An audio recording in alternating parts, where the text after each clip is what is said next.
السلام علیکم ورحمۃ اللہ وبرکاتہ۔ ناظرین کرام، اتراکھنڈ میں یکساں سول کوڈ کا نافذ ہو جانا قابل افسوس اور قابل تشویش ہے اور تمام جمہوری لوگوں کے لیے قابل مذمت ہے، اور ایسے میں ہمارے تمام بڑے اکابر یعنی مولانا ارشد مدنی، مولانا خالد سیف اللہ رحمانی اور دیگر اکابر کا مشترکہ بیان سامنے آیا ہے۔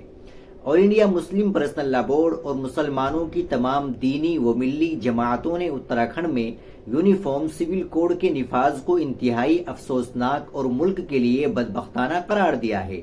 مسلم قائدین نے کہا کہ جوائنٹ پارلیمانی کمیٹی کے ذریعے تمام جمہوری و اخلاقی قدروں اور مسلمانوں کے دستوری حقوق کو پامال کیا گیا۔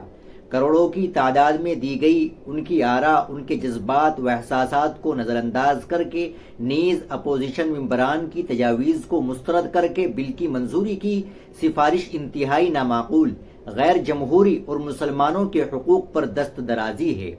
ریاست اتراکھنڈ کا UCC قانون غیر جمہوری، غیر دستوری اور شہریوں کے بنیادی حقوق پر دست درازی ہے، لہذا ہمارے لیے یہ ہرگز بھی قابل قبول نہیں۔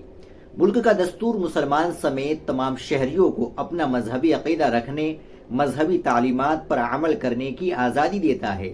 مسلم پرسنل لا دین اسلام کا جزء العین فقہ ہے، جسے شریعت اپلیکیشن ایکٹ 1937 کے ذریعے تحفظ بھی فراہم کیا گیا ہے۔ ویسے بھی کسی ریاست کو یونیفارم سول کوڈ بنانے کا ہرگز بھی اختیار نہیں ہے، یہ ریاستی حدود سے مجرمانہ تجاوز ہے۔ بورڈ کے بنگلور اجلاس میں یہ طے کیا گیا تھا کہ اتراکھنڈ UCC کو عدالت میں چیلنج کیا جائے گا۔ گزشتہ سال جولائی میں مسلمانوں کے علاوہ سکھ، عیسائی، بدھ، دلت اور آدیواسی طبقات نے ایک مشترکہ پریس کانفرنس میں یہ واضح کر دیا تھا کہ انہیں کسی بھی قیمت پر UCC منظور نہیں ہے۔ ہم اتراکھنڈ کے مسلمان اور دیگر شہریوں سے اپیل کرتے ہیں کہ وہ ان گیدڑ بھبکیوں سے ہرگز بھی متاثر نہ ہو، اپنے مذہبی اور روایتی قانون پر کوئی مصالحت اختیار نہ کرے۔ انشاءاللہ جمہوری دائرے میں رہتے ہوئے اس کی ہر سطح پر مخالفت کی جائے گی۔